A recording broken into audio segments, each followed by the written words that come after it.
right, y'all ready? Uh, I don't even know what we calling these, but MansaTek meetups. Man, I like it. We just need a fireplace Just somewhere. like that. I like it. MansaTek. Yeah, Yeah. a little bonfire. Fireside Yeah. chat. It's September 14th. I'm here with my guy Ubong, and we're just going to be talking about just different stuff. And if you guys have any questions that you want to jump in and ask, feel free. It's going to be a really open format. It's not formal at all, so don't feel like, oh, I don't want to jump in and interrupt. Like if you got a question, just jump in with the question. So, Ubon, why don't you go ahead and start by telling us a little bit about yourself and your kind of experience in technology, how you got into technology, and kind of what you're doing right now. And before I get started, I just gonna have to pardon my parents. As I was saying before, I had literally had to get laundry done this morning, so I would have come a little bit more presentable. But yeah, like you said, I'm Ubong.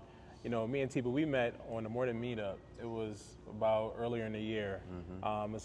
It's a private group that we both are a part of. And I think I might have said like one of my businesses, and I was talking through it, and he was like, "Oh man, we got to connect. You in Dallas?" I said, "Bro," because the group is actually based in Atlanta, so it's kind of hard to find people who are Texas based. So once we found that out, then we both found out we was Nigerian. Shout out to the Nigerians. We was like, we got to connect. Anyway, from there we got on the phone. Yeah. We both realized that we had similar backgrounds in program management, specifically on the tech side. I'm a project manager. I'm a program manager. I started through project management, and then he did as well. I think he was working for Toyota. Yeah, Toyota was one of my first runs, working kind of as a scrum master slash, I guess you would call them development team member. Yeah.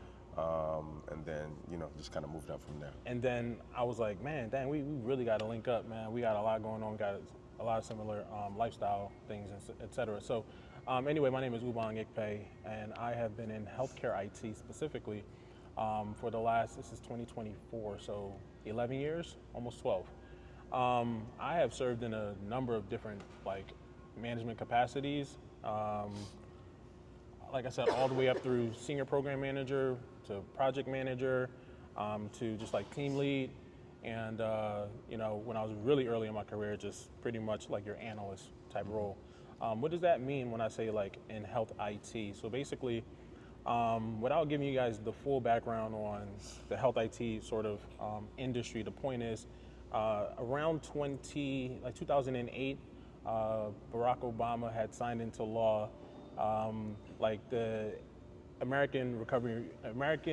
forget one of the R's is ARRA, but the last two is Recovery Act.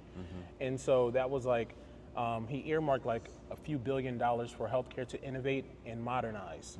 I can't remember who I was talking to earlier, but I was talking about how healthcare is kind of behind, and they sort of need government pushes to kind of start innovating and start doing things that you see in other industries like banking and finance, aviation, et cetera. So interestingly enough, sort of at the same time, I was graduating from college, and I was coming from a background where I thought I was going to go to law school. So I had a history and political science background, and I was preparing for LSATs and whatnot, and I thought that I was going to go to law school. And then a mentor of mine was just he was a Penn Law grad working in Manhattan. At the time I'm in Philadelphia. He's working in Manhattan. He's telling me, he's been my mentor for 10 years. He's like, bro, I wouldn't steer you wrong. Don't do it. I'm regretting it. A lot of lawyers are regretting it. And so I'm now finding myself just about a couple months away from graduating, getting my bachelor's degree. And my mentor who trusted me, my fraternity brother, is telling me not to do it. I'm finding myself dumbfounded. What do I do next? I've always known that technology was sort of one of the key enabling, IT technology specifically, was one of the key enabling things that would take our society forward. I didn't know that I would be going into health technology. But anyway, so Obama signs this thing into effect. The country, when politicians promise that they're going to make jobs and create jobs, well, this was an actual job creation. And so there was a huge gap in the market. Nobody knew how to do these things. And so one of my cousins who worked for a healthcare system was talking about this gap in the market. That's why it's important to have a network and talk to people about skills that are needed. and come to meetup groups like this, because you will find people talk, kind of like dropping little birdies that you have to pick up on and connect those dots. So my cousin told me, I connected a dot, and before I knew it, 11 years later, I'm in this industry, and I'm a leader in the industry. So, so that's sort of a little bit about, how I got into technology, what I've been doing in technology, and a little bit about the space itself. Yeah, so one of the things that kind of stood out when you're talking about Obama and kind of mandating those changes was, I remember they made a mandate for all health records to be made available electronically by like a certain date in the future, because a lot of doctors' offices and hospitals were still like manual paperwork, paper charting. Like my mom used to work at a pediatrician's office, and I remember going in there like in the back office and just seeing like a whole room, probably maybe about half the size of this atrium area, dedicated to file cabinets and just file folders of people. And I think back then they had to keep the patient records, I don't know, something like 10, 15, 20 years before they could discard them. So if someone comes in with a runny nose, just one day, you see that patient once, you have to keep all of their records for the next 10 years in case the government decides to come back and audit you for any reason. And if you're missing any paperwork or any records, like, you could be fined heavily, right? So that mandate said that, okay, no more paper charting. We want everything to be available electronically. And one of the benefits of that is, like, as a kid, if you're moving from one school district to another and you're looking for your shot records, like, you're looking for a paper record, right? Now they've got it to where there's like some type of online portal you can log in and print it from anywhere. Any doctor or hospital can access it. If your child or you have to go in to get seen like in the ER and you're looking for like, oh, what was that thing that you're allergic to? There's some medicine you're allergic to, right? Instead of having to find that paper, they can look at that electronic health record anywhere and provide you a better level of care than they could when it was just paper. So that's a big thing a lot of companies are still struggling to implement, and that's how you see like the rapid growth of companies like Cerner and Epic, and like those are the two biggest players that I know in that space. But I always encourage people, like, if you're in healthcare and you want to pivot into technology, pick up a technical skill or a management framework, add that to your healthcare background, and that's gonna kind of put you at the top of the list, because a lot of people who are trying to make that pivot don't have that healthcare background, and so they're just coming in strictly as technologists. And so if you can marry those two, whether it's in healthcare, whether it's in finance, whether it's in whatever industry, marry your new tech knowledge with your previous work history, and that's gonna make you probably one of the best looking candidates that those companies are gonna see and consider for that role. Yeah, and if I were to like piggyback on top of something you just said, when I kind of give you the spectrum of time in which these modernization projects have been going on, again, we're talking just about 12, 13 years. And so healthcare is a very, I won't call it static, but you kind of can find like your doctors and nurses who have been in their one position for forever, 30 years, they've been a doctor or a nurse or whatever, you know what I mean? And so you kind of find that, I won't call it complacency, but you do get comfortable with the flow of healthcare. And so the same can be said, unless you're like a startup, the same can be said for other like healthcare companies, right? A lot of companies sought to solve one problem and one problem only, and that became their niche, and that's, well, nowadays, there's so many problems within healthcare, because what we did was we tried to shift an entire industry to modernize and digitize, right, from being analog. And so that created so many problems, from quality to interoperability. And by one of the things he was mentioning, the term we call it is interoperability, which is, like I'm wearing my, Samsung watch, and you guys have like your Apple Watches on, and like being able to collect the data from your hospital system, right? And that needs to be able to communicate to your phone, which is touching your watch, which is collecting like your blood levels, oxidation levels, and things like that. That's all healthcare data, right? That they need some type of healthcare practitioner to understand, analyze, and be able to create those insights from and put on a dashboard, so senior leadership understands, your care team understands, how you're doing as relates to whatever, care regimen they put you on, and then maybe even like the company of Samsung, right, or Apple. These are now healthcare companies, if you think about it, because they're collecting this data. They have this database or repository of all of Courtney's information on it, you know, that spans back so many years, however long you've had an iCloud email, right, or however long you've had a Gmail email, and they're able to take that data and host it somewhere on the cloud, right? So they need people that have those skills, right? That are able to speak that language, AWS certified and Google Cloud certified, and those types of things to be able, to ultimately push those projects forward. Yep. Yeah, that's good. That's good. So tell me about, how did you make the transition from like legal space to healthcare, right? Because you could have went into like, I don't know, legal technology, right? Because that's a whole, you know, niche industry within technology as well. So, I mean, other than being Nigeria, how did you get into into the healthcare space? That's exactly it. I hate to make it so cut and dry, but I think it was very simply put, we have a kind of like a close-knit community, and when it comes to like, you know, an auntie or an uncle or a cousin who works in a specific field, like healthcare, for instance, like you'll find a lot of Nigerians in healthcare.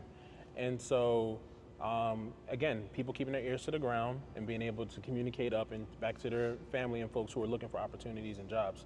And that's kind of what happened. Like I said, luckily for me, I was just graduating from undergrad. This is, like I said, 12, 13 years ago, and I'm actively looking.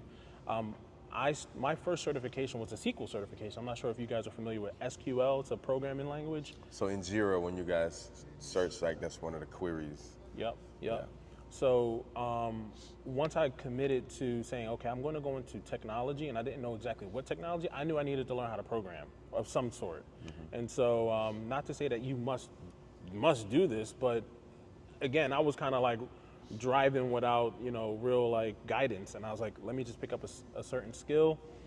And so anyway, I went in to get SQL certified, and then my cousin was like, hey, if you're looking for an opportunity, you know, I can help you understand what's a hot skill that's going to be needed, much like you guys are learning now, very literally, just like that.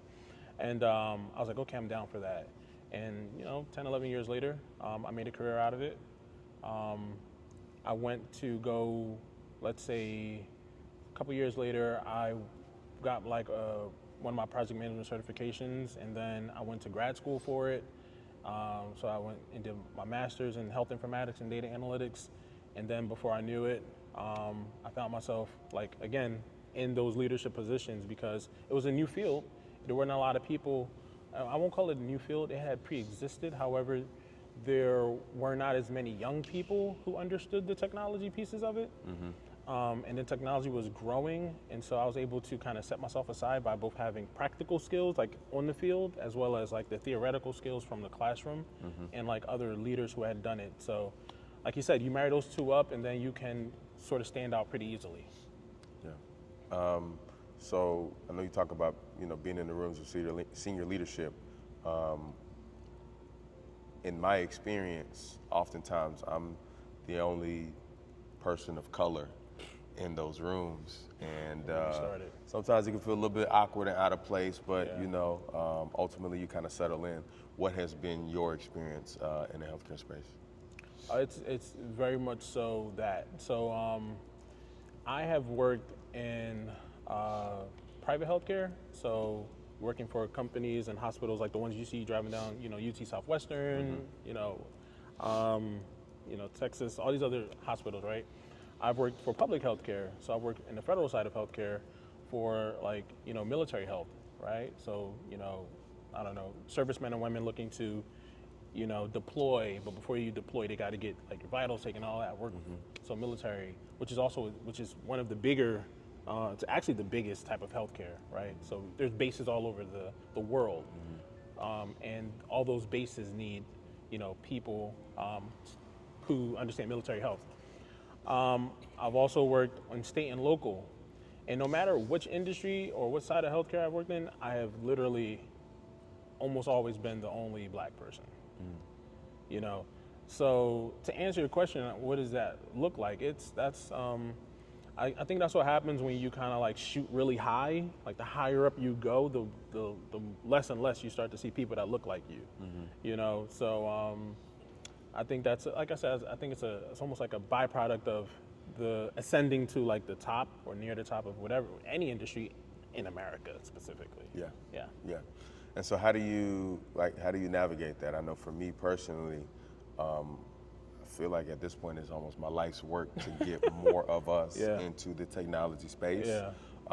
Because like you said, when there are older people in those positions, sometimes they don't see the things that, you know, younger Yeah. people see, right? They don't have the Yeah. vision. Yeah. Same thing can be said with when there are, white people Yeah. in those positions. Yeah. They don't even experience the same plights that we experience. And Yeah. so, how do you navigate that? Is there like any specific changes that you're trying to make or have already made, or like, what?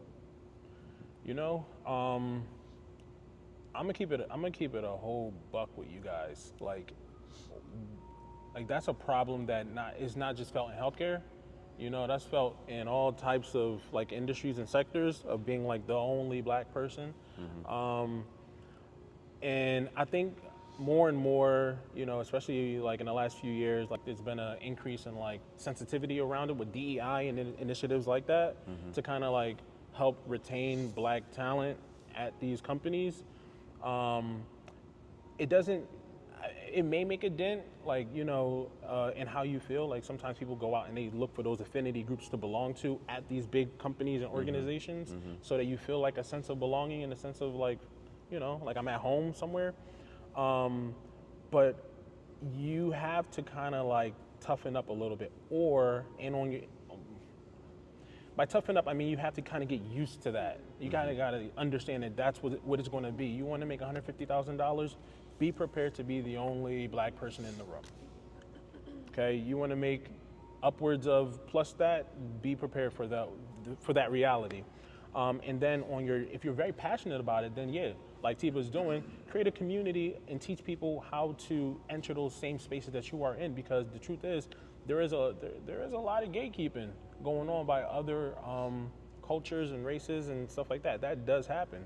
You know what I mean? So just to see a man like him say, hey, look, I'm gonna bring mines with me, that matters, because the difference between making these figures or going into these spaces really is just information and knowledge. Absolutely. I kid you not. It's like the moment that you pick up just a couple of those skills and you put those, and you're able to articulate how you know them and what projects and experiences you've done with them, you enter those same rooms. Yeah. People think that it takes a long time. It does not take a long time.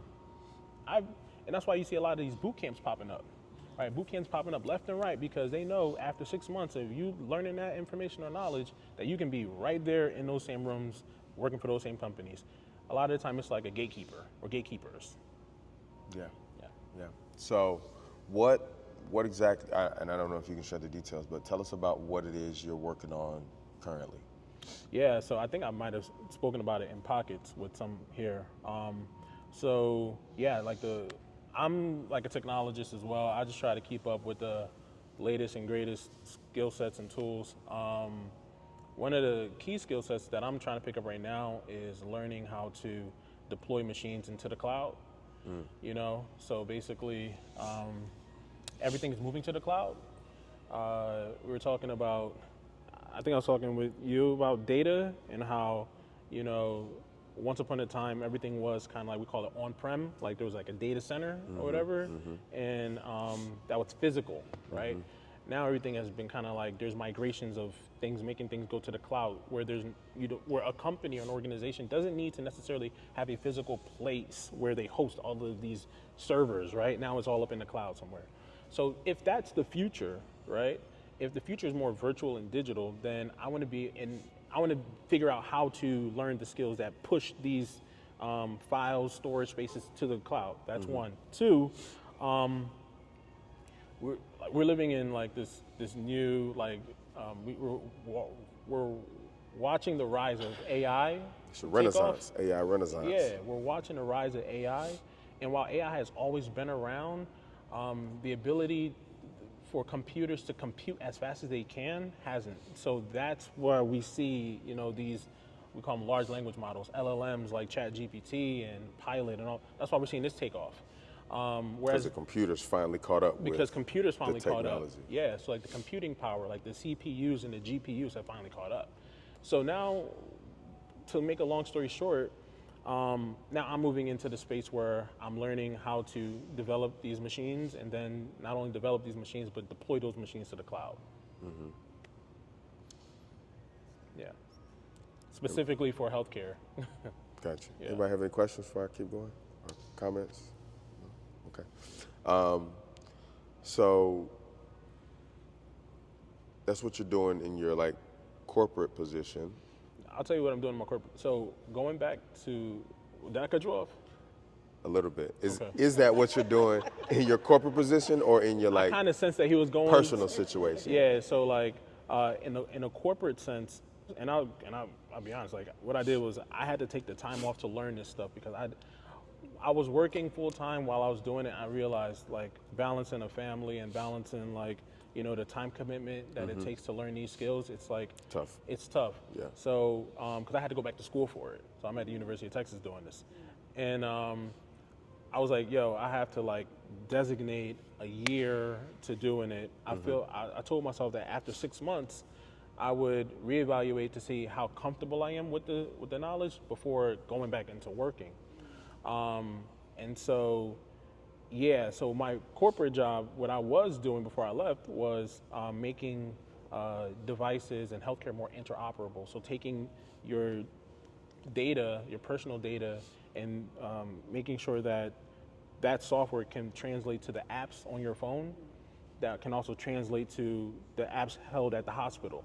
That's one of the biggest problems and challenges in healthcare today, is making data interoperable. We call it healthcare interoperability. Yeah, so that's what I was doing for a company who saw themselves as like the Apple of medical devices, basically. They saw themselves as like the company that says, hey, look, if there's like if you have like a cardiorrhythmia, you got heart stents that could get put in your heart. They wanted to be able to like make those tools, those devices AI enabled. So they were like as they were making them enabled, we were like, we need the talent that can do these things. We have the engineers that can build these things, but we need people who know how to gather all of the data that already exists in our company. The company had been around for over 100 years, a big company. And so they're like, we need to figure out how to do this interoperability thing with AI. And I was like, dang, I know AI a little bit, I know interoperability a little bit, but I don't know it enough for y'all to command that $250,000 role that we're sourcing. That was the rate that we were looking for. Paying somebody, a senior data scientist who knew how to make healthcare interoperability a thing. It was like $250,000. So I was like, you know what? I'm going to have to learn it. Come back and double back and get the bag. I got to double back and get that, man. So I told myself, I think a 6 month to a year time period to like learn something will pay off in the long run. So that's what I did. All right, so I want to come back to that topic of like data, healthcare, data science, data analytics, because we just launched our data science program. Yep. So I want to come back to that, but I want to talk about the family life first too. Sure. So you're married? Yep. How long you been married? 9 years coming up in January. Congratulations. Thank you, brother. How many kids you got? 2 with a third on the way. Oh, wow. Congratulations. When's the third one due? What's the third? When is it? Christmas. Oh, wow. Yeah. You know if it's a boy or girl? Don't know yet. Okay. Y'all gonna, Christmas right around the corner. all right, it's right around the corner. Y'all gonna wait? Look, we got the gender reveal shirts and all of that good stuff ready. Yeah. But I'm getting butterflies all over again. like it's my first one. Yeah. How old are the first two? So my son is 7. He was 7 in October. My daughter's 5. Awesome. So because, right, family life was going on, married life is a whole nother thing, right? And married pregnant life is another thing, right? I got 3, so I know too, right? You decided you need to step away from work to be able to focus on family and on learning. Yeah. In AI, in ML, there are a lot of different like lanes that you could have gone down. What was it about the lane that you're specifically in that made you say, this is where the future is? Was it kind of that job description and that role that you guys were sourcing for, or were there some other like research that you did to help you make that decision? I just didn't want to, discard 11 years of experience. You know what I mean? I knew that AI was super transferable, and I didn't want to just, let it go in searching of dollars and money. I'm kind of like, at this stage, I know a lot about the healthcare, space and industry, and I figured that it would make sense to just keep my space and figure out how we can use these machines and machine learning and algorithms to solve the problems that we currently have in healthcare, there's a number of healthcare problems that a lot of organizations are trying to solve and failing at, every day. Startup, and they fail because these are hard challenges. I think AI will kind of come along and be able to solve some of those issues. So Cool. I might be one of those people, who knows? Yeah, for sure. I think so. So I'm actually working on the next course that I want to roll out. I got a couple of them working on. A TPM, Technical Program Manager course, and an AI course that I'm working on to at least give people like a fundamental understanding of AI.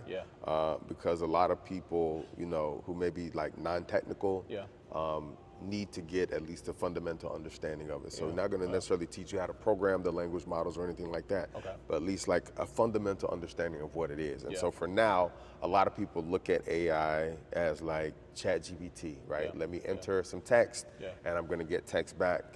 Some folks know about like the image generation capabilities of it, right? Cat dancing in the forest, right? And it'll generate an image for you. But like, a lot of people don't necessarily know that the foundation of AI is based in data, right? And so Data and math. Data and math, right? So talk about, from a practical perspective, like when we talk about maybe insurance companies that are looking to get into AI and tracking data, right? There are going to be some insurance companies that potentially pay a licensing fee to like an Apple or someone who's got this watch data to be able to predict who's going to have high blood pressure based on like how long your heart rate stays the same, right? So they'll be able to take like millions of data sets of people and say, okay, this percentage of people's heart rate never goes above this amount, and 80% of them ended up developing high blood pressure over the next 10 years, right? How are we going to ensure those people who we know are at a higher propensity for high blood pressure, right? So just kind of talk about the different use cases for collecting data and how they can use that to extrapolate and make like learning models to predict, health. So it all kind of starts with like a problem and a problem space, right? Like there's a ton of use cases out there, and like I said, there's a whole lot of problems, but depending on the problem that the healthcare company or organization is trying to solve, it will start with that question, what are we trying to solve? And that's why I say that the AI is the nexus between data and mathematics, because it's just like an algebraic equation, right? Where you're trying to solve for y. You remember that? Like y equals mx plus b. That's like the intercept of a slope, right? If you remember 10th grade, we were learning that. Yeah. So when you dive in, the deeper you dive into AI, the deeper you go back into those worlds where you kind of like, I definitely remember this in Miss So-and-so's class when I was 14 years old. Because it does bring a lot of those things back. Plus more. Sorry, I feel like I'm ignoring you over here. So like I said, it starts with a problem, right? So you go from what's the problem we're trying to solve, like what is why? And then you take a bunch of we call them predictors or your predictor variables. Like we want to say, you said one of them saying like people who are like dormant and don't move around. That's why I'd be like every 10 minutes, okay, stand up. Okay, take a breath, breathe, right? So for the people who don't stand up and take a breath, that might be one indicator. Another indicator may be age. So we want to say, all right, people between the ages of, 34, 35, and 55. So we put age in that as well. And then you may take another variable saying like race. Weight. You know what I mean? And then you take race, boom. And so now you're trying to we're trying to predict heart like rhythms and heart attacks and things like that, right? Based on those 3 criteria we had just laid out. And so there's going to be tons and tons of data from an insurance company that insurance companies have captured over the, I don't know, however long they've looked back to try to capture this data. And they're going to be able to, put a whole team together to figure out how can we predict, what'll happen when said person between those age ranges and, fit that criteria. You know what I mean? So basically what it is, it's like, depending on the kind of algorithm that folks are trying to create, how much time do we have? Because this can get really deep. This can get really deep, but ultimately, it's about predicting things so that you can empower companies and people ultimately to change certain habits. Like you're trying to empower you with knowledge so that oh wow, I actually fall into this group. My phone sent me a ping. That ping was sent based on me falling into an algorithm that I kind of met those conditions. So my phone sent me this ping to tell me to stand up and get up based on whatever the learning was. Yeah, whatever the programming was. So I'm not sure if that all makes sense. Yeah, it does make sense. And so now you've got, an AI model that maybe an insurance company created that's like their, health GPT within the company and says, okay, so-and-so came to us and they want to get insurance. Okay, we'll enter these parameters of them and we'll let you know if we can insure them or not.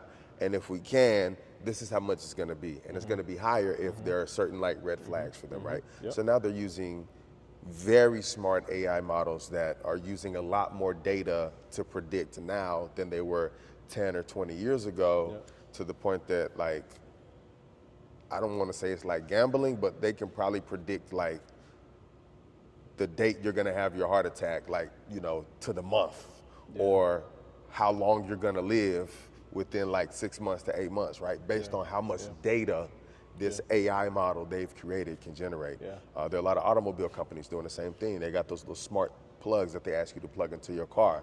So it tracks and monitors your driving. So it knows, okay, you're speeding, you're going slow, you had this many accidents, your car is this color, it's this year, you live in this zip code. They can predict, okay, that's where your premium comes from. They're gonna have an accident in the next 18 months driving the way they driving, and based on where they live at, this is probably who they're gonna hit, and this is probably how much it's gonna cost us. So we need to set their premium amount not at $150, but $350 a higher month, risk, so that we make money off of this thing, right? So all of these things is what AI allows companies to predict, not just to say, hey, ChatGPT, give me 10 questions for my interview, right? Other companies are using it like in very like pointed, specific ways and creating their own AI models based on their own use cases. Yeah. That's what y'all do at your job? Toyota insurance, so we don't have to have a plug-in. We have to update on the vehicle. Right? We have to be with Toyotas, Lexus, Subarus, and Mazdas. So just off the data, the CAN data off the vehicle, that's how we do the assessment for offers. You get certain offers if you're a certain driver, certain code, or based on your driving behavior. So So they doing it, man. Yeah. They doing it. Go ahead, Brittany, you were saying? So we do. I'm in healthcare as well, and so the company that we utilize is basically says based off this diagnosis and based off whatever else, it can predict how long it's going to take you to either go home or return to acute with the doctors. Yeah, exactly. Like we said, like machine learning has been around for a long time.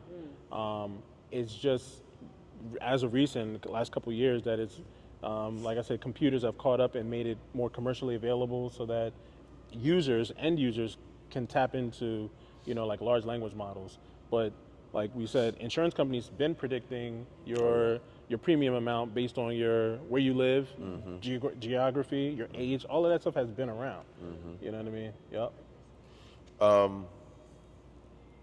So most of the people here are kind of started their careers as agilists, right? What has your experience been in working in different organizations, working with Agile, whether it's Scrum Masters, whether it's product owners? Yeah. Yeah, well, I was talking to, I can't remember, somebody, and I was telling you that I got like certified closer to 10 years ago now, like in my project management. So if you get a PMP, you're getting a waterfall driven, like a waterfall based certification. Do y'all know what I mean when I say waterfall? Everybody know what I mean when I say? Yeah. Perfect. All right, so like, especially then, when you were if that was something of interest to you, in 2016, if you were like me and you got your PMP, it was all based on waterfall. Today, if you sit for your PMP, there's going to be a high amount of, agility in it. So you're going to learn some of those agile-based skills. And so the question was, what has my experience been? Yeah. Okay. Have you worked with Scrum Masters? Have you worked with product owners? Yeah. So how do I put this? I guess they've been making me the guy to be the Scrum Master. You're the Scrum Master. On my team. And I think I might have been telling him that, while I had never sat in the chair and been, you are the Scrum Master, because of my healthcare domain experience, because of my project management domain experience, they kind of like initiated me to be that and sit in those roles. You know what I mean? Like conducting the daily stand-ups and, making sure tracking our things, looking at reviewing backlogs and things like that. You know what I mean? While I don't have any like Scrum certifications, because I've been a project manager for so long, you kind of pick those things up. You work with those product teams, you work with those engineers. You kind of know based on however many organizations you've worked at, you picked up those experiences. So yeah. Gotcha. And so, has it been a positive experience as you've tried to fit? Define positive. Yeah, define it, man. Has it been painful? Pause. Pause. I wasn't expecting that. Wasn't expecting to pause. Yeah, man. This joint is taking It sounded whole crazy left when turn. I said it. I was like, Yeah. let me fix that. Painstaking. Has it been? Yeah, no.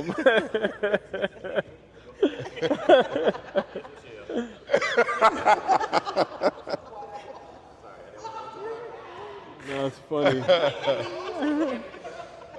I'm not editing anything. Right. I'm not editing nothing. You gonna load this joint raw. We gonna load it raw. It's a raw file. Let me stop.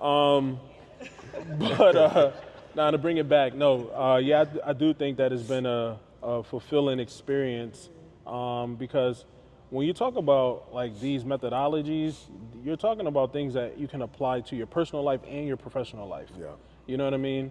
Like it don't really have to only be about efficiency at work. You can bring these things back home. Like, I don't know, you're looking at your pantry, you're getting low on a certain kind of produce or food or whatever. You can apply what you're learning here back home so that you are saving yourself money. Look at your house like a business, right? Treat your house like a business. Treat it with the exact same amount of like respect that you would your company. So you come home, you go, oh man, we're getting low on this, or, like we have too much of this. Like start to like analyze your home space, and I would say like, absolutely, that's why it's been fulfilling for me. It's because like, I quickly found myself being like, not just a leader at work, but also a leader at home and in my friend spaces because like, I don't know, if we're planning a trip to the DR, automatically I become like the PM over that trip. Yeah. I'm like, yo, we need to have everybody book their flight tickets by this date. Oh, you that guy. You feel me? Like You that guy. somebody gotta be. Yeah. Or else we just gonna find yep, you know what I'm saying? There's gonna be two of us here looking at each other like, what happened to the other 15 people? Yeah, what happened? What happened was nobody was holding anybody's feet to the fire. You know what I'm saying? Yeah. Nobody was holding that, keeping everybody accountable. Nobody was communicating how much it costs. Like all of those things I think are directly transferable to your personal life. Yeah. So, I would say it's been, and again, not just for the personal life or the personal aspect, but as well as for the professional aspect. Like when you think about the teams that you're working with, right? You think about the engineers, for example, if you've worked with engineers, right, you know that engineers can be really, really like introverted. Engineers can be very nerdy. They're to themselves. You know, they are the people who you kind of set and forget. Yeah. You know what I mean? Engineers normally, unless you're a senior engineer, you don't want to be brought into the meeting. You know, they're like, leave me alone. Let me just tinker away at my thing. Oh, it's broken. Let me get back to it. That's your engineer. Yeah. You know what I'm saying? And so by you being like a scrum master or a PM or something like, you kind of have a tap on a lot of different teams, right? And you're able to communicate across all those teams, and you become immediately valuable because you can speak multiple languages. Yeah. You know what I mean? Like, you're the guy who's, you know, able to communicate to like leadership, right? Functional leadership about the problem when it broke down, because you talk to engineering. You know, engineering told you that, you know, they weren't expecting this issue, but it would probably be like a week turnaround.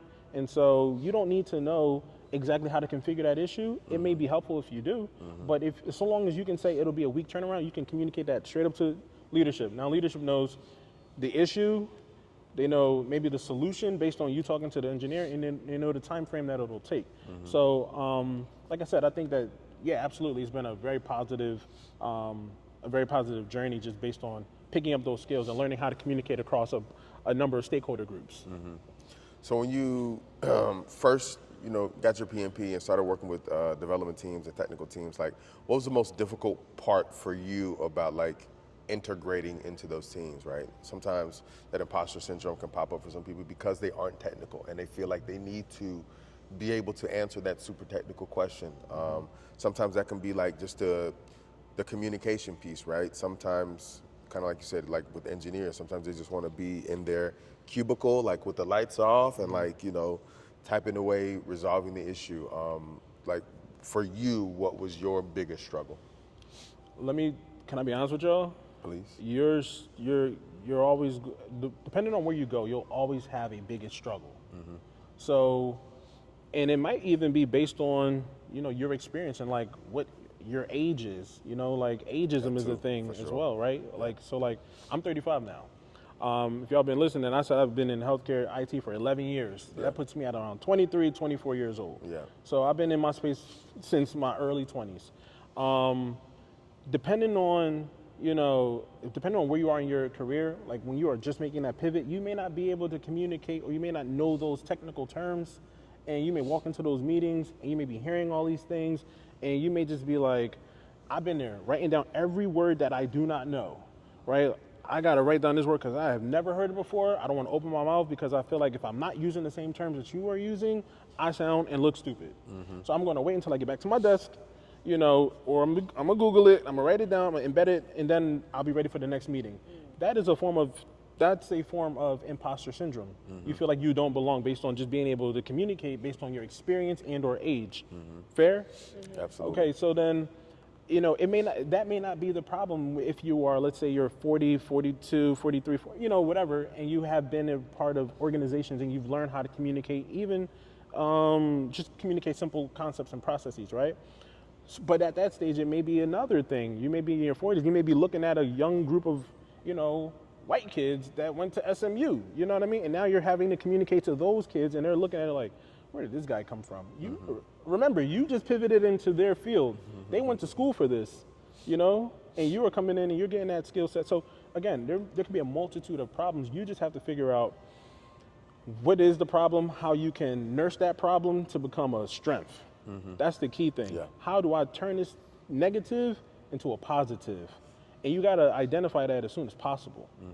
That will almost like ensure your survival rate at these companies. You know what I mean? Because you don't want to come in and you're just glaring holes. People are just looking at you. You were just like a one big walking liability. Yeah. I got friends like that. No kidding you. For sure. Like who pivoted into a field, and once they got into the field, they were like, I ain't saying nothing. I ain't saying nothing. Why? Ubong, I swear to you, man, it's just, man, I'm getting arguments with these people, those people, and I felt like da-da-da. So I'm not saying nothing. I'm like, that's not the way you're going to be able to survive. Right.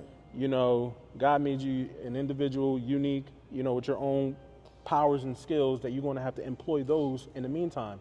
You know, you got to leverage those other things, like the fact that, you know, you are just a nice person.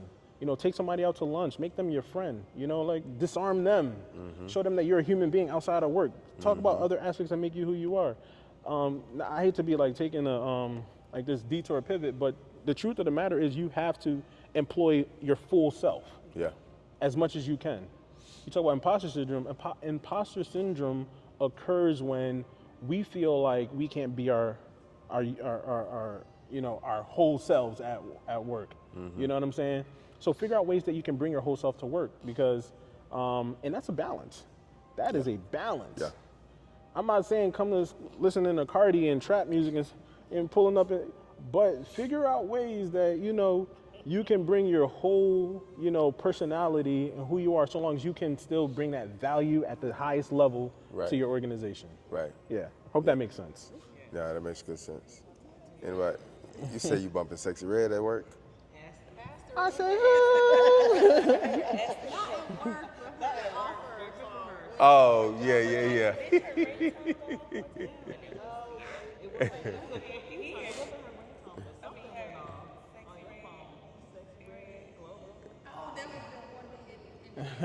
Get him glow.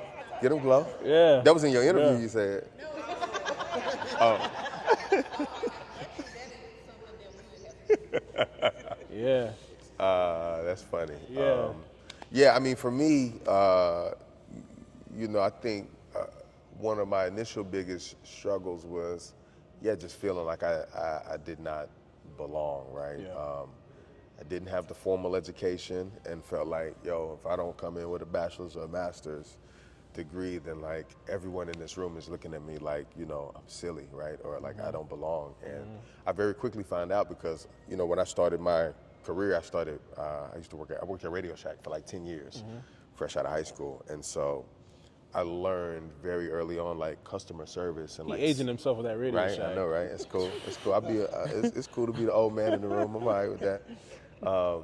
But I learned very early on that there's value in that customer service piece. Absolutely. And in that being able to like talk to people, right? 1000%. And so someone comes in to buy a AA battery, but I'm showing them the newest, I don't know, Samsung flip phone, and end up selling it to them, along with the extended warranty and the battery charger and the case, right? And all these things. And so like, now it's like, I'm not nervous to go and speak to people, where traditional IT people, although they have that technical knowledge, they just want to be in a cubicle, they want to work heads down.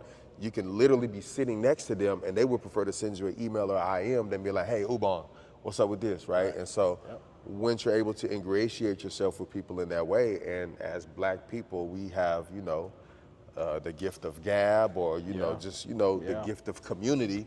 And so welcoming people into that and making people feel comfortable around you, like, that is a skill in and of its own. And so one of the first things that I remember in one of these IT companies I worked in, we worked with like senior level executives. And so it was like a membership organization. We had like a few ex-US presidents that were members. The owner of the Dallas Cowboys is a member. So we had like very high net worth individuals that we were doing things for. And so sometimes customer service would need to interact with them. And they didn't want to put our regular IT guys on the phone with them because they just don't have that white glove service is kind of the term that I learned. And so being able to give people that white glove service and serve them at a level that, most traditional IT people can't is definitely a superpower for you. And if you lean into that and then add the technical skills on after that, as you start to gain the experience, you will definitely be able to move up a lot faster. There are a lot of people in the organization that I work in right now who've been here 10, 15, 20 years, and they can't move up past a certain point because they don't have that other side. They got that technical side, but they can't talk to leadership. They can't talk to people outside of the team. They can do their job very well, but when it comes to like communication or documentation or organization, they don't have those skills. And so people that can come in and augment that, those are the people who, are the cream of the crop, I guess you could say, and eventually are like the cream that rises to the top. Yeah, that's why I say it's a balance between both what you know as agilists, right? And that's a skill. It's a valuable skill. And where you're placed, like your personality, it's a culture thing, right? Give you an example. Let's see. I remember when I was working at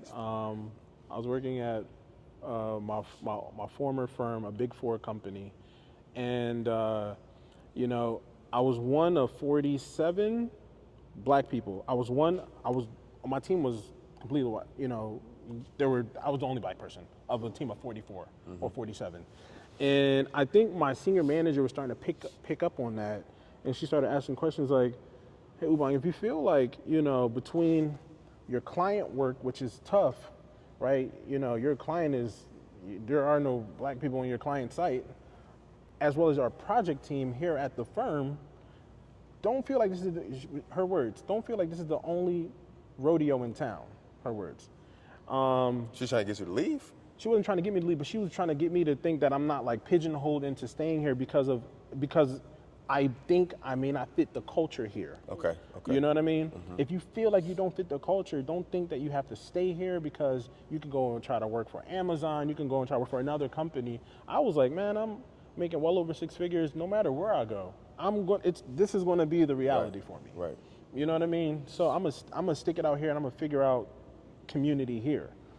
Anyway, why I call it a balance is because, you know, we're talking about like, sometimes it's a cultural thing. Like what he just said, you set the tone right by saying, you know, I wanted to like bring people that like me into these spaces. The truth of the matter is, you know, if it's not, you know, race as a barrier, it might be culture as a barrier. You know what I mean? Like we live in Texas. There's a lot of different types. It's a diverse place, but a lot of these companies, they are employing different types of like races, and you may butt head with some of those races based on culture, not even the being a minority. You may walk into a team and the whole team are an offshore team, and you may butt heads with them based on your ability to communicate and expectations on culture. Man. You know what I'm saying? So you might have been thinking it's about, you know, like the white man or something like that, and you got not one white person on the team, and it's a team of a different minority class that they share a culture that you don't belong to. So it's a balance in being able to figure out, man, when I'm in this space, I gotta show up this way. When I'm in this space, I gotta show up this way. When I'm around my people, I can show up like this. You know what I mean? And still hold on to your true inherent self and what makes you who you are. You know what I mean? So it's like, it's something it's a skill. It's picked up over a long period of time, but the faster you pick it up, the more better off you are. Absolutely. Yeah. Absolutely. I hope that makes sense. Yeah. I want to go ahead and open it up. I was gonna say, I think the crazy thing is about when you identify those types of like silos where it's something like a culture issue, things like that. I think as in my career or corporate experience, I never learned that it was okay to leave. Like it was okay to move around. You never learned it was okay to leave. I got into one of those where it was literally just that team. It was a culture thing. They had already had a clique. Yeah. And I didn't fit in. And I thought it was me. Yeah. So like, and to God be the glory, somebody hit me up on LinkedIn and was like, hey, you think about jumping ship with Capital One? I was like, I can do it. Like, but it's so crazy because like the things y'all are talking about, like, you know, like different being your true self and everything. Recording Sorry. Always been my true self. And sometimes like I have to tell myself, okay, chill out. You did it. Yeah. You know, but it is good to have a balance. Yeah. Especially when you're agile in these roles you're in. Even though, you know, we're individual contributors. Got to head up? Nah, I do, but Okay. And we have to be able, like you said, to talk about different languages, to be For sure. technical with and personalized with the devs, talk with other leaders and really like break down like the bits that you're getting from the devs and things like that. So that's why I kind of really like working in this space because I'm learning a lot, but I'm also being able to, I feel definitely more elevated in my life now. I'm 40, over 40. Yeah. Where, you know, I was back in like when I was working my way up. Right. Right. Right. When I was a people leader 10 years ago. Yeah. Youngest person in. Deal with, you know, the people. Yeah. You know, they're giving me these positions to be over people, but you know, they're still looking at me as this small person, Right. small piece. Right. And when I got laid off from people leadership, it took me so much long. I could not find a job because they were still looking at me as a small person. So, but that was my thing. I thought y'all's conversation was very interesting because I've been in corporate since I was 17. So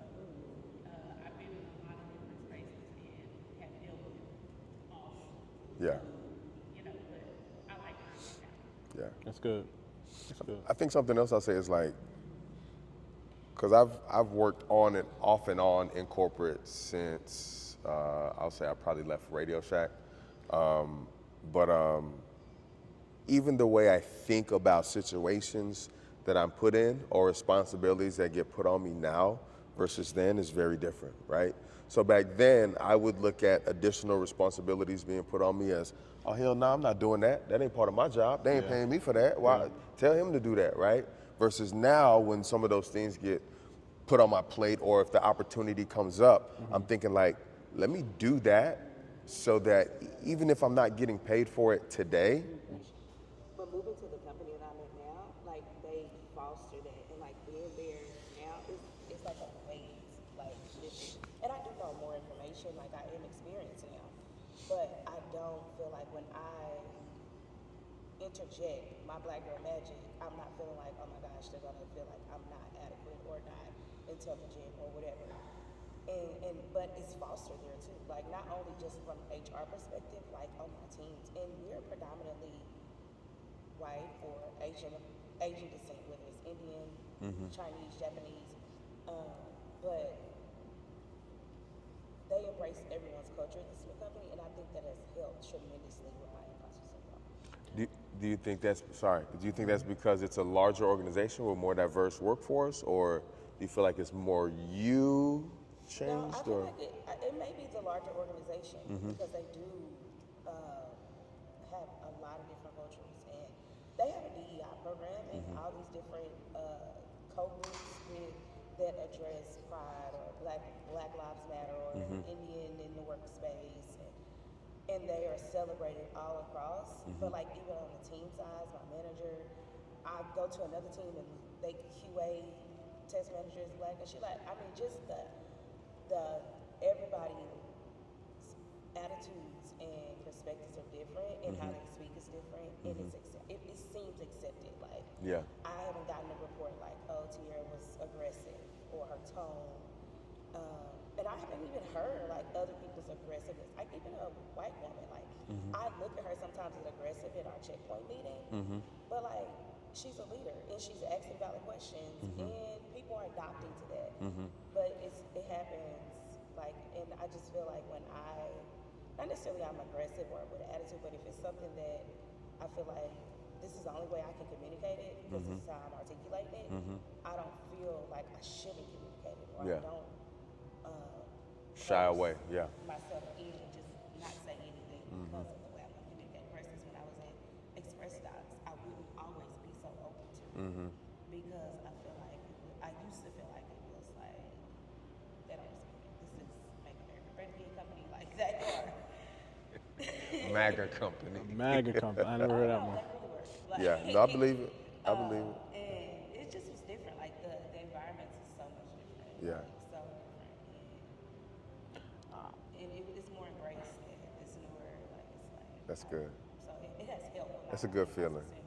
Yeah. A lot. Like I could be, and of course, professional development and personal development is always a strive for me. Like I don't want to just be out there not holding myself accountable or presenting myself any type of way. But it is, this is who I am, and if I feel if I feel like I want to communicate something a certain way, I don't have to double check it.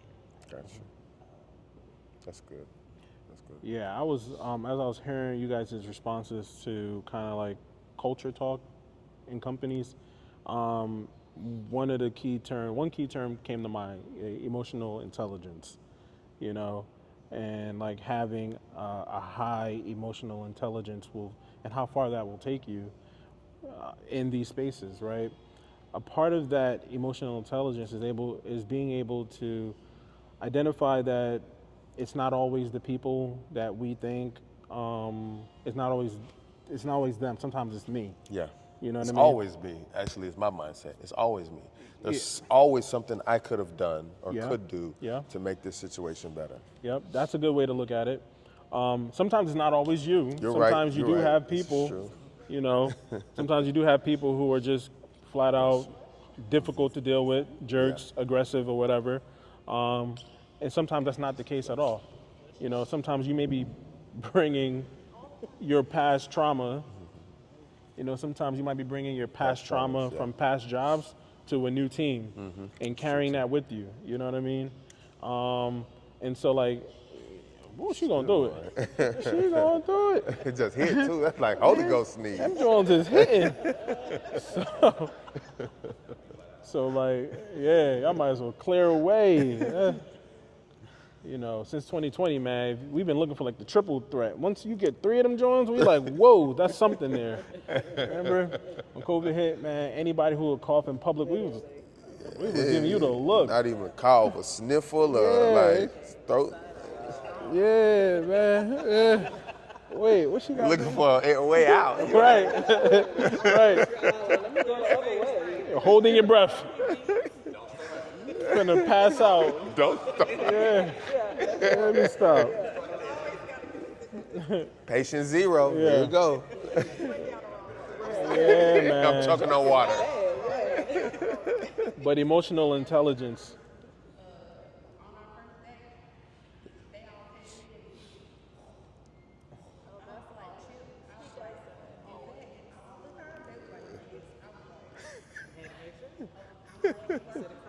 Yeah. Tourette's. That guy at work. But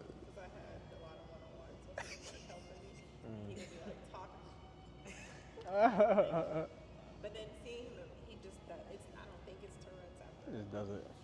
Yeah.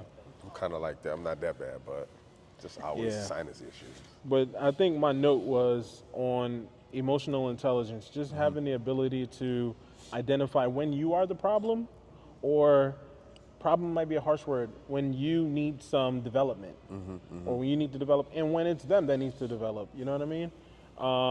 And sometimes that's a difficult thing, because people don't teach us, especially black people. When we go into corporate America, we go in wearing this badge that says that we've been done wrong for so many years. You know, now that I'm in this space, like, we want some type of like reconciliation. Reparations. Bring me the money. Yeah. Run it. Yeah, we feel like we deserve certain things, when, trust me, these cultures are not thinking about that when they wake up. Right. This is not something that they wake up. When we wake up with this and go into these spaces, we feel it. Yeah. As soon as those doors open. They don't think about it that way. They are like, I'm coming to work, I'm coming to do my job. Sometimes they may have a prejudice. Sometimes they may think that black people are just lazy. So, you know, like, no matter what, the point is, like, I think that we have to identify and say, hey, look, Susie does not hate me. Susie does not think I'm racist. Or Susie does not think I'm ratchet. Susie is not racist. We have to almost like retrain ourselves when we go into these new spaces, and because sometimes that's how that aggression comes. It's like a microaggression that, as black people, women, men, whatever, it may come off like, why are they yelling at me right now? Why are they? Because sometimes it's us. And sometimes we need to learn how to communicate or re-communicate. That's a thing. I hate to put it that way. It's a thing. I've seen it. And then there are obvious cases where there are like rude, ignorant, just straight off the wall type bosses and teams and stuff like that, where we are also equally responsible for identifying what happened, documenting it, presenting it to an HR person or leadership or whatever. But no, emotional intelligence is a huge, huge, huge thing. And I think that's something that we would all do really well in, myself included, and making sure that that's on especially if you want to be a leader.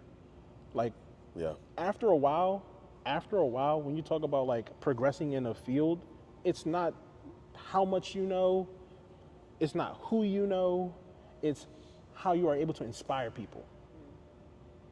You know? It's literally not about how much you know, who you know, what school you went to or whatever. It's literally about, when I talk to Tiffany or Brittany or Tiara or Courtney, do they trust what I'm saying? Do they trust me? So much that when they are going through it, they want to come to my office, open up my door, sit down, give me 15 minutes of their day, and then walk out feeling better because I gave them some nugget advice that they could work with and use. That's a leader. And at my old firm, we had the concept, and it's called followership. In order to become a partner at the firm, you had to have a certain level of followers at the organization that could vouch for you. So we were measuring technical aptitude and acumen and all of these things and how much you've done for your particular space. But a very big thing that people wasn't talking about was followership. Like, when I talk to Chris, am I making Chris feel heard and felt? Does Chris trust me? Does Chris want to, when I want to go and get a new project at the Department of State in the state of Florida, and I say, all right, we're going to go after this bit of work, who am I going to bring on with me? And if I can't get on the phone and get a whole little mini organization based on how many years I've been at this organization of people who know me and want to roll with me and rock with me, then I don't have followership. That means I can't inspire people. You know what I mean? And so being able to inspire people is directly attributed to like your own ability to kill the, what's the word that we use? Like, just like the things within us, like, you know, sometimes like the traumas that exist in us. That when we walk into a space, we think that we're owed something or we think that it's this way. No. Sometimes you're just talking to people. You know what I mean? Sometimes we're just talking to people. You're just a person who's trying to get their job done and get back to their family just like I am. So how do we humanize our work experience and get our job done at the same time? That's emotional intelligence, you know? When you're dealing with people too, and like you say, the past traumas come up. If someone bothers you, you can't, like, it's important for us to be like, I need to identify what about Ubong is triggering for me. Yeah. And that's literally my conversation with my director a couple of weeks ago. There's a product manager that I do not like her. And it's the way she talks to people. And so I was talking to my director about her, and I'm like, it's probably me. It's something about her that triggers me, and I just have to figure out why.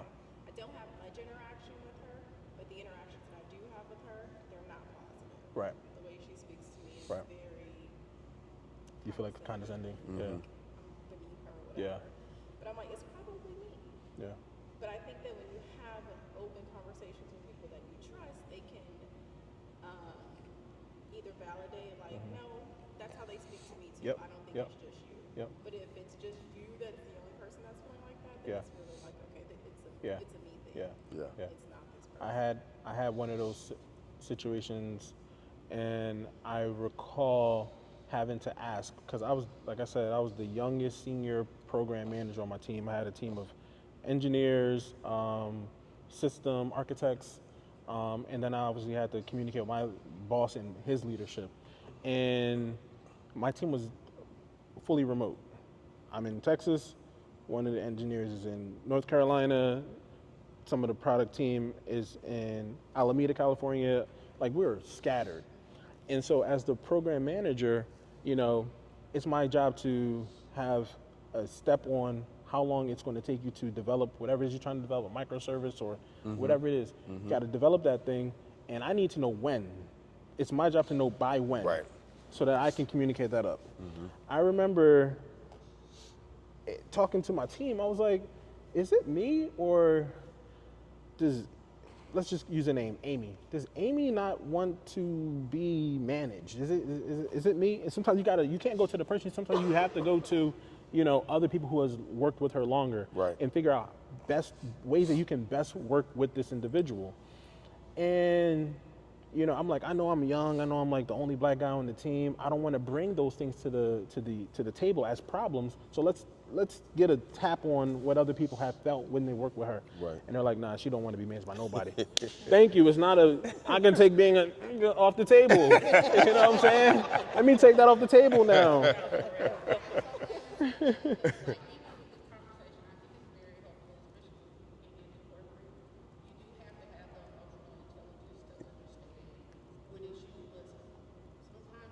Sometimes, yeah. Yeah.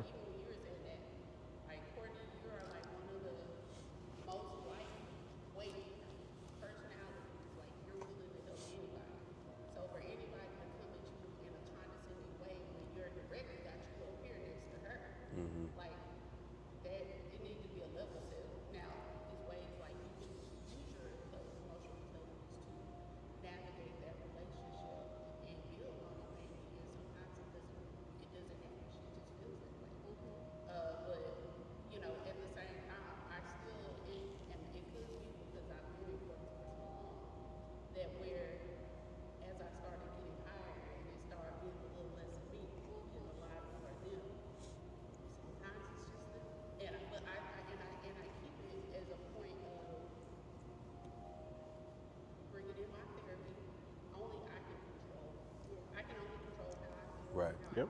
Yep. how I act, how I respond. I can't control how those people may act and respond, and I can only be accountable for my actions. But at the same time, it's so many unintelligent, emotionally unintelligent Unintelligent too, just straight.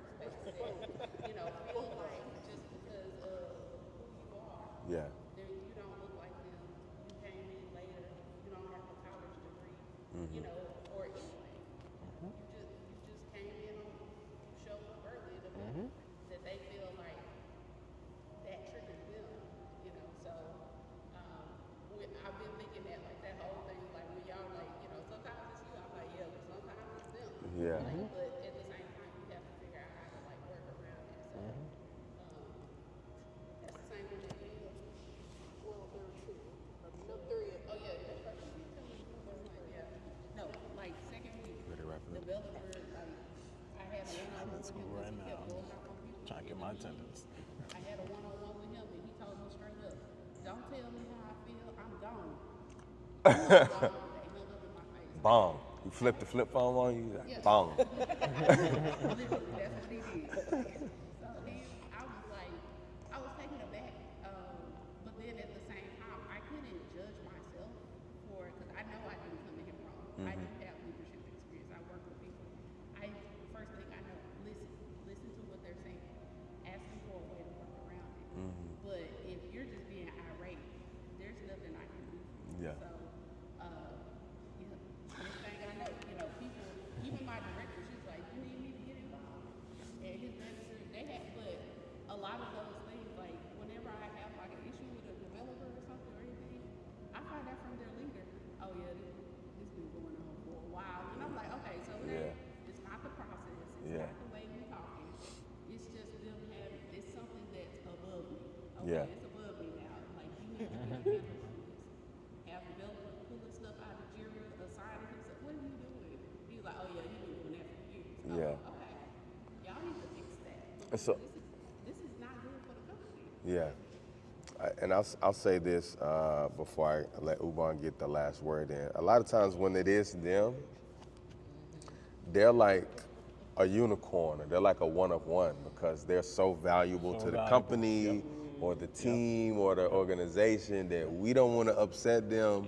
So we just let this one person do what he do because if he leaves, we going out of business. He the only one that knows this code base. He created this infrastructure. Nobody else has been cross-trained in that, right? So sometimes they just give them like the keys to the whole, mansion 1000%. and are like, yo, operate in your silo if you want to. So when we know that backup isn't coming from senior leadership for this type of person, we got to find a way to coexist. Yep. Yeah.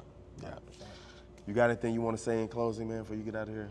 What do you guys normally say in closing? So I'm making sure I'm not like off base or anything. Y'all say prayers? I love it. We can. A dance, a little cha-cha slide. So I'm kind of like level setting. Raising hands. Anybody been in like tech over 2 years? Over two? Over 2 years or more in tech. Raise your hand. 2 years or more? Yeah. 3 years? 5 years? No, everything is under that. Okay, cool. All right, so I'm trying to like figure out how to frame like advice or things. It's a journey, right? It's a marathon, not a sprint. Let's start with that. I would also say that figure out how to bring your best self to work, because all of these situations and circumstances that we're talking about, they do show up. If you haven't experienced them, you will experience it. It's not a matter of, where it's when, it's going to happen, right? If we talk about like imposter syndrome as Black people, right, and how important that is, and if you don't have a good like grasp of it and like control over it, how it can impact and affect other parts of your life, like from depression and anxiety and all these other unspoken about things that happen when you convert and transition into these spaces, and now you're dealing with corporate America is a beast. When you are working in corporate America at some of the highest levels, you'll realize that it is very cutthroat, right? And it's hyper important that we as Black people figure out how to manage and navigate these spaces as well as we can. That's why I appreciate these kinds of conversations, because they do so much. These are things that I think a lot of Black people need to have conversations about, because they go in without this understanding for what am I actually getting myself into. Before you know it, you're stressed through the roof. Put it this way: anybody know what day of the week a person who works in corporate America is most likely to die? Does anybody know what time that person is likely to die? Like 7, 8, 9. Between Monday. Between the hours of 8 and 10 o'clock, a person is liable to have a heart attack, some type of cardio episode at their desk, on their way to desk, or before they get to work, because of the anxiety that comes with going into a space that they don't want to be at. But because of the pressures of your life and your family and all those things, you have to do those things. Don't go into a space or a field not knowing what you're getting yourself into and finding yourself stuck. We talk about bringing your best self to work. Figure out a way to bring your best authentic self to work while still being valuable, having those skills that the company is looking for, and being able to find one thing or two things about why you love coming to work. Because if you don't do that, all of this is for nothing, right? It'll find its way transitioning to your home life, your personal life, and everybody around you will be like, they avoid them because they're stressed out. They're walking cloud. All right. So I guess my parting wisdom is understand what space that you're going into. Learn to love it. Learn to find skills like these skills that are applicable, not just for a company, but for your life as well, right? If you walk away with anything, walk away with those two things that I had mentioned, and just understand that it is a journey of self-discovery, as well as it is a journey of figuring out how to make money and all of those other things. So I think those are a byproduct. Money is a byproduct, right? The first goal is, figuring out how to love what you do and bring your most authentic self to what you do. Good, man. Good. I'll say this, two things. One, I remember working in a position in IT where every day when it was time for me to log on, I could feel my heart palpitations forming in my chest before I needed to log on to work. And that was one of the worst experiences in my life. Secondly, I used to work for an insurance company, and we had agents in the building who would take calls. And so in my first week, I saw an ambulance in the parking lot. And I was like, oh my gosh, what happened? And the people on my team, the engineers, that's for the call center side. We see at least 3 or 4 ambulances a week.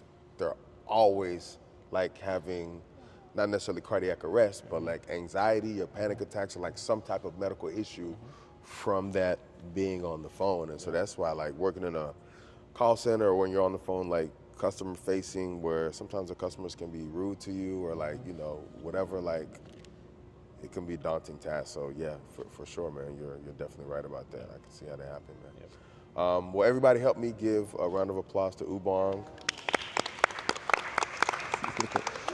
Thank you. Yeah, we're gonna take a picture before you leave, and I'm gonna also make sure in the chat I share Ubong's LinkedIn information with everybody, so y'all can connect with him on LinkedIn. Absolutely. Feel free to reach out. All the questions that you have.